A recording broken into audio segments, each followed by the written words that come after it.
প্রিয় খামারি ভাইরা, কৃষি সাফল্য চ্যানেলের পক্ষ থেকে জানাই আন্তরিক অভিনন্দন। দর্শক, আজ আমরা আপনাদেরকে দেখাবো কিভাবে আধুনিক পদ্ধতিতে কৃত্রিম প্রজনন করতে হয়। তো কৃত্রিম প্রজননের জন্য আপনাদের কিন্তু গবাদি পশুর জাত নির্বাচন করাটা কিন্তু অত্যন্ত জরুরি। তো আপনারা ভালো মানের বীজ থেকে ভালো মানের বাছুর কিন্তু পেতে পারেন। তো এর জন্য আমাদের গাভীটা আজ কৃত্রিম প্রজনন করাবো।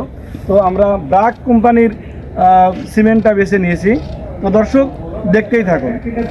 তো এখানে হালকা কুসুম গরম পানি করা হয়েছে না, তারপরে টেম্পারেচার মাপা হচ্ছে। তাপমাত্রাটা 35 থেকে 37 ডিগ্রি তাপমাত্রা হলে সিমেন্টটা এখানে করা যাবে। তো আপনারা দেখতে থাকুন।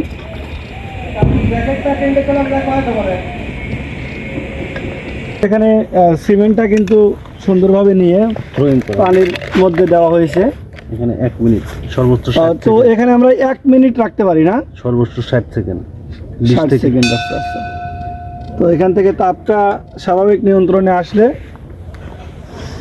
সুন্দর করে মুছে দিতে হবে। সুন্দর করে মুছে টিস্যু দিয়ে ধরে রাখবে, কারণ হাতের স্পর্শ আসলে তাপমাত্রাটা নষ্ট হয়ে যেতে পারে।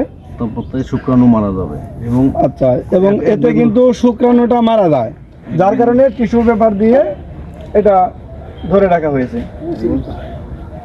এবং পানি আসলেও ঠিক আছে, পানি থাকলেও এটা মারা যাবে শুক্রাণু। ভালো জিনিস।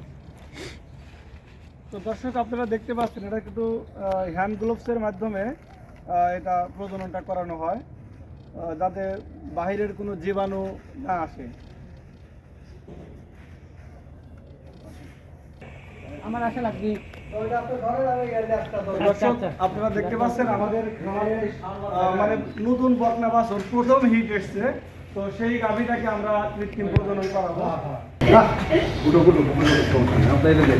এই বকনার ছবি বেশি থাকবে, ঠিক আছে? আশেপাশে সাড়ে জন্য না, বকনাটা ভালো করে ধরাও। ঠিক আছে।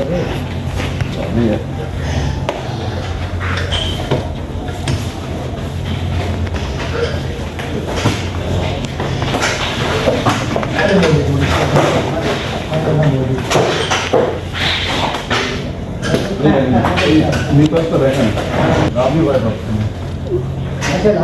আপনি খুব পরেশান।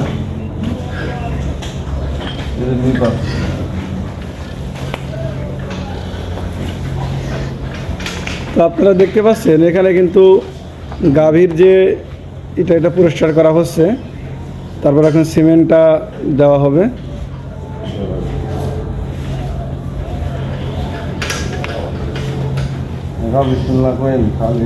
বিসমিল্লাহ।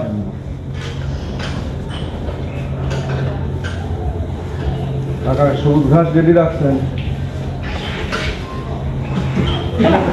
তো গরুর সিমেন্ট দেওয়ার পরে কিন্তু সবুজ কিছু ঘাস খেতে দিতে হয়।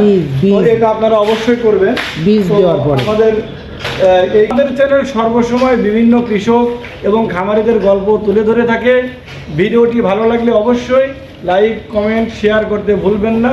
যারা আমাদের চ্যানেলটি সাবস্ক্রাইব করেননি, চ্যানেলটি সাবস্ক্রাইব করে রাখুন। ধন্যবাদ।